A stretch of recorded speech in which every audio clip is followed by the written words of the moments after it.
If you want to find and manage sound settings on a Motorola Edge 70, then all you have to do is you need to go to settings and then just scroll down a little bit in order to find sound and vibration. Over here we have a couple of additional tools for the D&D mode, like flip for D&D and pick up to silence. You can also find volume sliders for media, caller, ringtone, notification and alarm. We also have the media output selection and the multi-volume feature, which can be easily enabled and disabled. We have the ringtone and sound section where we can toggle some system sounds, and also we can change the default ringtone, notification and alarm sound.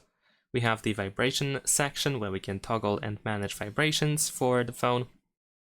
And we have the general section where we can toggle the charging sounds and vibration. We also have Dolby Atmos settings in here.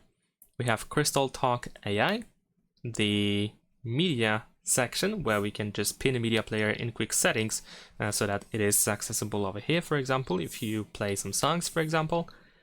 There is also the media control, so you can use volume buttons in order to switch to the next or previous track when the screen is off. And also we have live caption. And that's pretty much it. Thanks for watching, leave a like and subscribe.